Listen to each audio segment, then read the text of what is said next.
Well, happy, beautiful, amazing day. Dr. Bob Rakowski here with this edition of the Dr. Bob Rakowski podcast. We've got Mr. John Graham here, who has literally had a hero's journey from very, very early on, and the journey changed again and again and again. And I like to quote Ralph Waldo Emerson. He said, "Life is a series of daring adventures or nothing at all." But you have certainly had all of those. Your beautiful wife started Giraffe Heroes, and I want to talk a little bit about that. And so she gets the credit for starting it, but a few years after she started, you joined her, partly because you fell madly in love and you realized she was onto something. So let's go back to that early beginning. Let's go before Giraffe Heroes. What was the life of John Graham like? Well, let's go back 60 years and see what things were going on and how this evolution is unwound. Well, let's go back 65 years. I had my 83rd birthday just the other day, and my wild and crazy life started when I was just 17 years old. I grew up in a very mild little American city, Tacoma, Washington, and nothing ever happened there, and nothing ever exciting ever happened there. I had a wonderful, loving family. Nothing ever happened in that family, and I was headed for a life of nothing ever happened. I would go to the University of Washington and, marry the girl next door, et cetera, et cetera. Anyway, it all came apart when I was just 17. I won't go through all the details, but I ended up getting a job working on a freighter. Now, we're not talking about container ships here. We're talking about 1959. So we're talking about, Terry and the Pirates type stuff, these big boats that were carrying stuff around the world in those days before containers. And they were run by 50 or 60 really tough guys. And they took one look at me and saw very quickly that they had lessons to give me, life lessons to give me that I would never learn in school. Now, they didn't disappoint. I mean, I grew up, like I say, in this very placid environment, but I was also badly bullied. Um, and I was determined to get back at the bullies. I was tired of having sand kicked in my face. And my own dad, I mean, of course, I loved him, but he was a very weak guy, and he was weak in the sense of being shoved around by everybody else in his world, at work, whatever.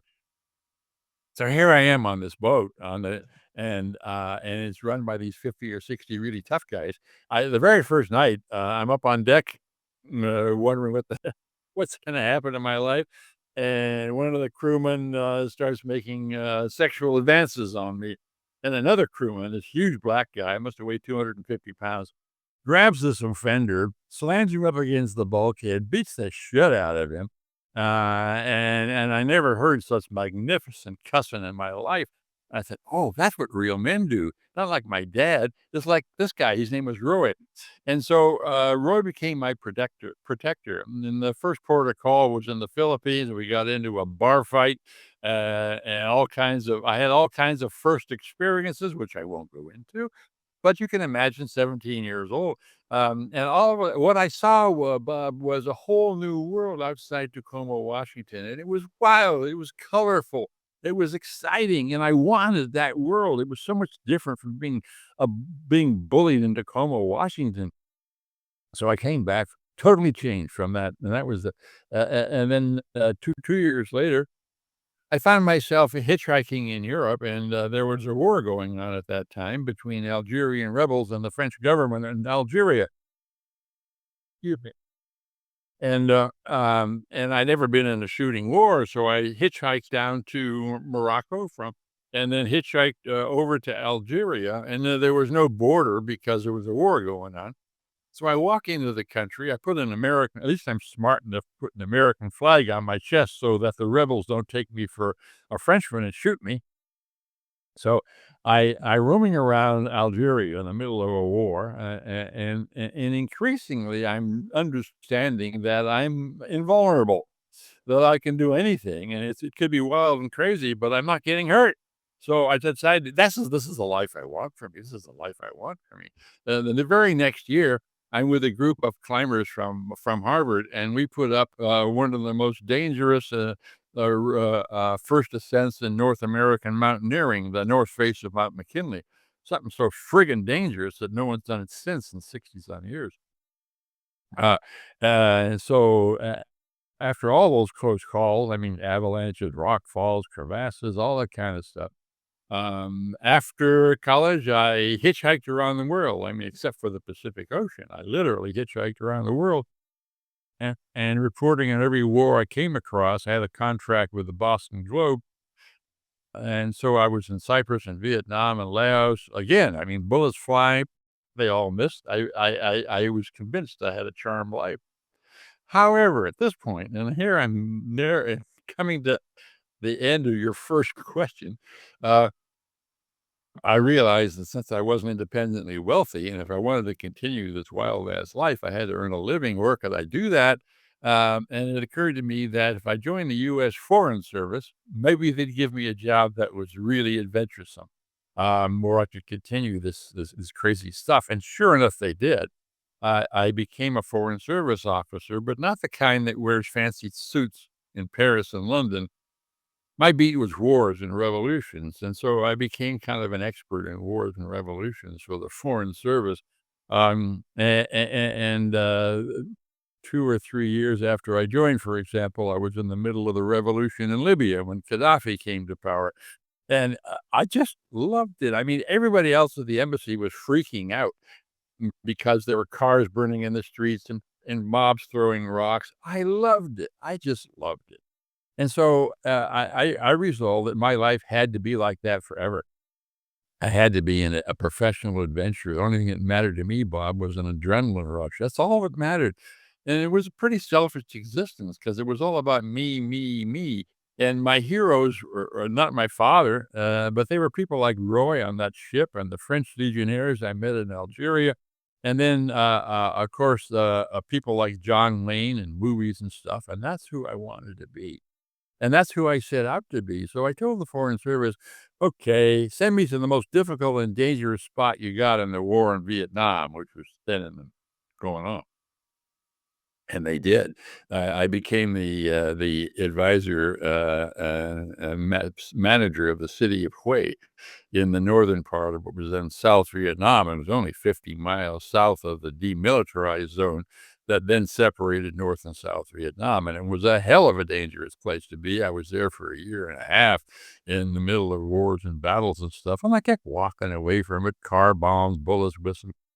None of it touched me until finally there came a day or a couple of days in a terrific battle around Hue when the North Vietnamese tried to run over the country 3 years before they actually did in a battle called the Easter Offensive. They all but surrounded Hue, where I was, and were, on the verge of taking it, and if they took Hue, I was probably captured or dead because at that point in the war, American troops had been withdrawn, so there was no American army or no American Marines to protect me. And the North Vietnamese army at that point was 6-10 miles away surrounding the city. And I I realized since I was, managing the city, everybody else, the South Vietnamese had all fled, and the city was jammed with refugees. It was totally chaotic. Deserters had burned the marketplace, and it was just like a scene from Kafka.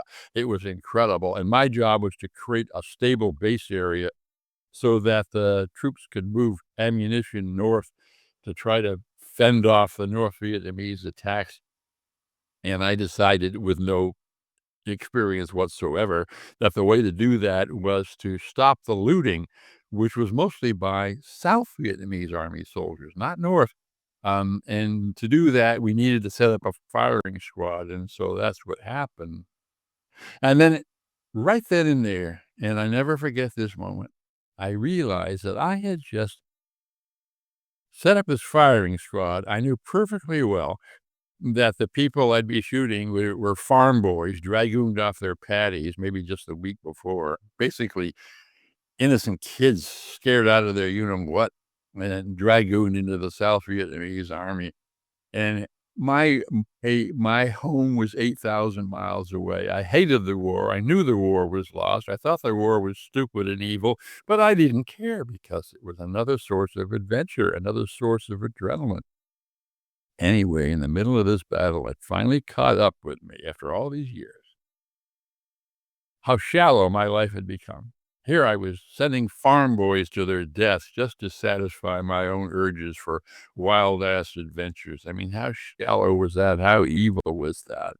And I just put my head down. I don't know if I cried or not in the middle of this battle, but it really hit me that I had to change my life. It turned out that the next morning, the skies cleared and American fighter jets from carriers off the coast bombed the shit out of the North Vietnamese advancing army, so my life was spared again. And I came back to California and tried to put my life together. It was hard. I mean, I had PTSD. I would walk on the shadow sides of the streets in Palo Alto, California to avoid sniper fire. And more to the point, I had to get out of that hole. I had to find the life. I went to something which then in California were called encounter groups. As a doctor, you probably know about that.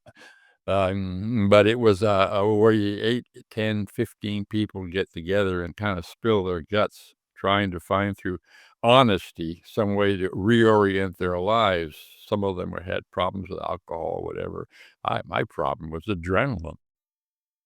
And I remember these encounter groups and people yelling at me that I wasn't a John Wayne, but in point of fact, after a week of being with me, they thought they saw a real human being in there, a compassionate human being. Underneath, like that flag on my chest, I had boarded my heart over with a piece of heavy plywood, and now I had to rip that plywood off my heart so I could feel. And it took years to do that, and then these encounter groups helped. I began to develop relationship with my own kids, with my coworkers. I began to see my early life as a disastrous avenue for living the rest of my life. And so I began to shift. I began to look at all the wars and revolutions and all the pain I'd been inflicting and to come at it from the other side. Because by that point, I was big and strong and tough and smart. And I could put all those things to work in making the world a better place instead of a worse place. And I tried, and I began to make a difference. And then the State Department did the right thing. They sent me to the United Nations, put me in charge of American policies toward Africa. And there I found all kinds of opportunities to work and fight for peace and justice issues. Exactly the opposite of what the first half of my life had been about. So I began to do a lot of pretty good stuff at the United Nations, including something I'm quite proud of, and that is I helped end apartheid in South Africa. I took enormous risks because there was a whole lot. And on that, because that may be the greatest gift to humanity ever. What role did you play in that? Well, I was in charge of policies for Africa, right? And apartheid was in a very, very big issue. And as your viewers, I'm at least the older ones are aware of, apartheid was a system of institutionalized racism in South Africa, where the white dominated government dominated the majority blacks in South Africa and treated them shamefully and killed them and shot them and beat them up, jailed them. And so I went down to South Africa to see for myself, and it was, if anything, worse than I had been told. And I remember walking down the streets in a black ghetto outside of Johannesburg and feeling these thousands, I guess, hundreds of pairs of black eyes boring into the back of my head, wishing me ill. And that's because I was still a serving diplomat. That evening was a cocktail party in a fancy white section of Johannesburg in a mansion surrounded by wrought iron fences and guard dogs. And I really began to realize that apartheid we had to get rid of it. It was just, oh, just awful. So I came back and I discovered it wasn't so easy because there was a whole lot of money being made in the United States and in Europe by people who wanted to support racism in South Africa, in part because of the mineral wealth there. They didn't want to offend the whites, in part because of gun running, because the South African military and police depended upon guns, military equipment to suppress blacks. They couldn't really do it without that those guns and intelligence equipment, whatever, flowing from the United States and Europe. And it was totally hypocritical because the Carter administration was saying all the right things about, oh, we hate apartheid, it's terrible. But they were doing nothing to stop it. So what was needed was an arms embargo. I could see that immediately, that if we cut off the flow of arms, guns, to the white South African regime, they would have a much more difficult time at suppressing blacks. And so it took me a year because people at the United Nations in those years just hated American diplomats because all we cared about was the Russians and our role in the Cold War. And we didn't give a damn about the poverty and injustices that were running in 2/3 of the planet. So they hated me and they hated diplomats. It took me most of a year to build their trust. But I gradually built a subterranean, if you will, a secret group in the Security Council, me and a bunch of African diplomats, and we determined how we could start an arms embargo. And that meant that I was giving these African diplomats classified information on who was selling the guns and which members of Congress and the U.S. Senate were profiting off the money from selling guns, and same thing in Europe. And so I could have been fired or even jailed for doing that, but it was the only way. And I finally put together a coalition in the Security Council, totally unknown to my own country. Of course, I didn't tell my own people what I was doing. And then finally, I remember getting a copy of a cable. In those days, cable before internet. A cable sent to my boss, the Secretary of State, complaining bitterly about American hypocrisy. How dare you say all the right things about ending racism, and yet you're supporting the flow of guns to the whites, the white regime and the white army. And I realized, and here's the key point, that in the middle of this angry message from an African foreign minister was a sentence or two that I myself had drafted 2 weeks before, handed to my counterpart in New York at the United Nations, who sent it back to his boss in Africa, and then it had come roaring back to my Secretary of State. So I was double crossing my own government, something that could have got me in a whole lot of trouble. Uh, but at a certain point, I came to my own masters, who still had no idea what was going on. And I says, the pressure on us to stop being hypocritical is getting really intense. We have to do something. And I gradually convinced my own government to support a really tough arms embargo on South Africa to cut off the supply of guns, because I knew that would cripple the white army and police forces in South Africa. Was that still under Carter or was that under Reagan? That was under Carter still, just in the end of the Carter administration. And so that's what happened. And the UN, the European nations had no alternative but to go along. Of course, the Russians and the Chinese favored it. So there was a new arms embargo in 1980.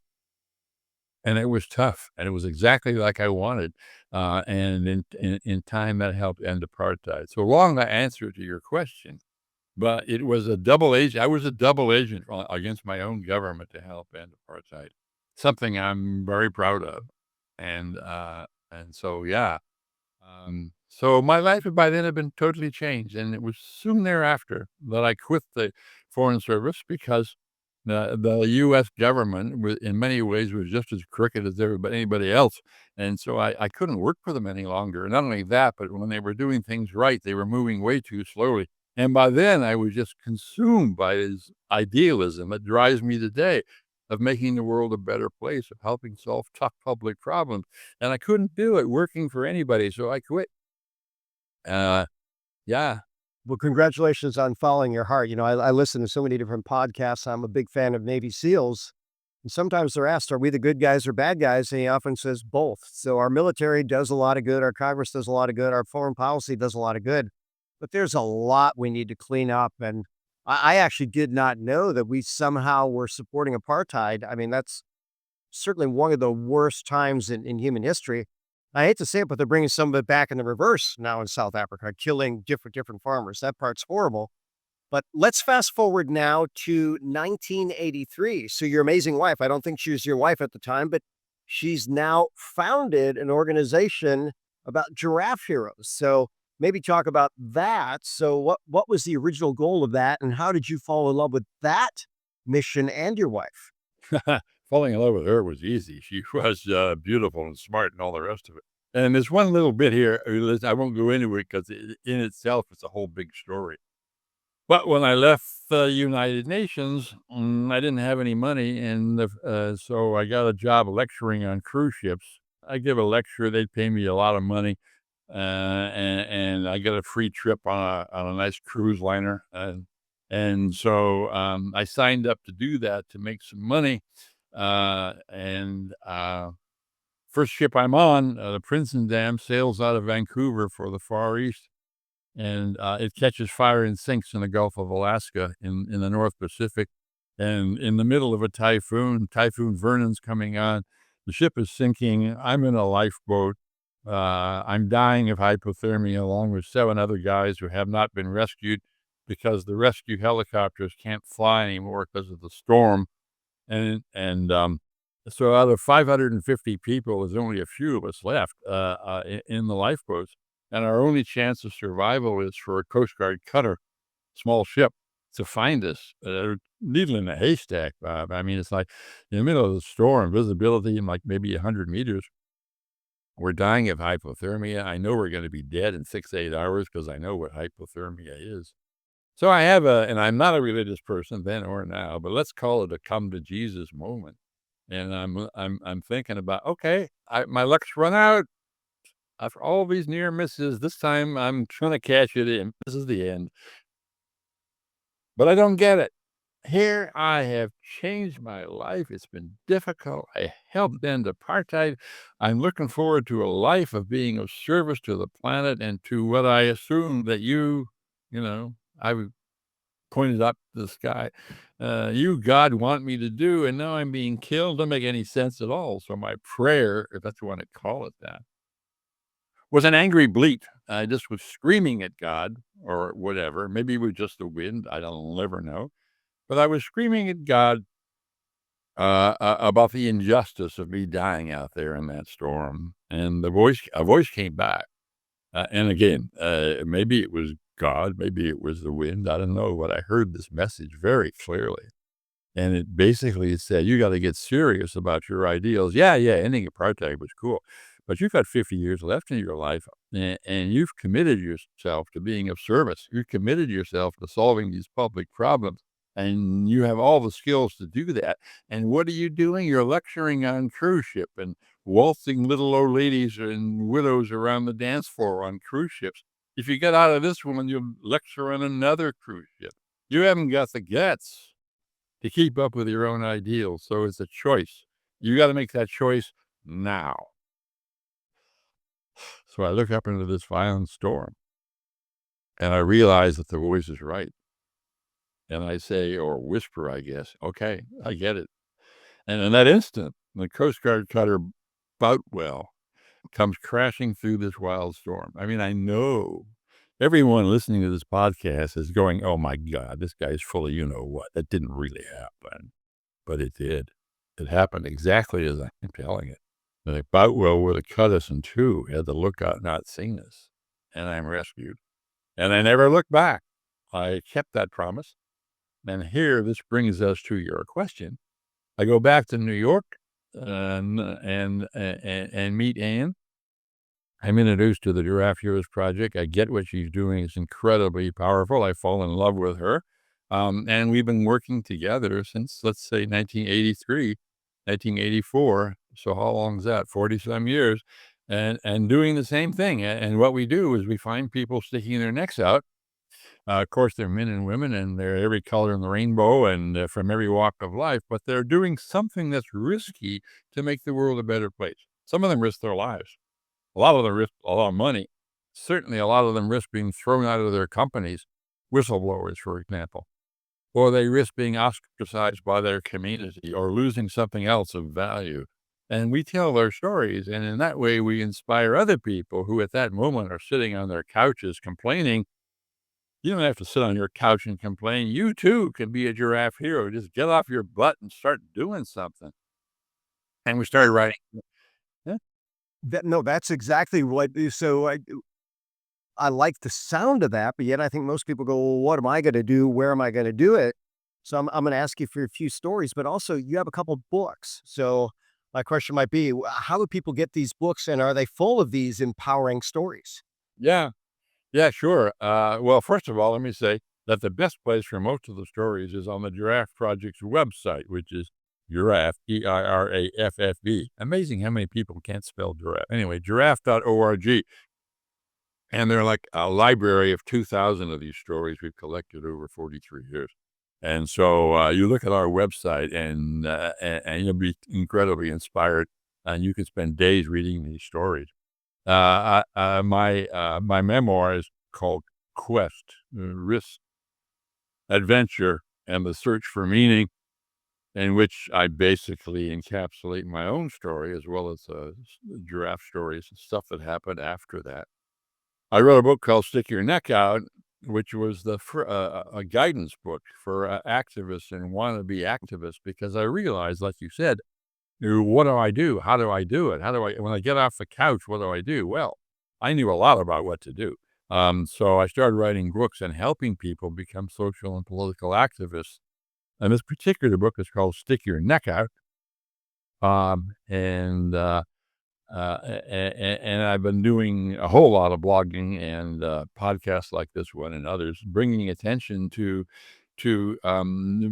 what people can do, and especially now. I know this is not a political podcast, but damn it, there's some real problems out there, Bob.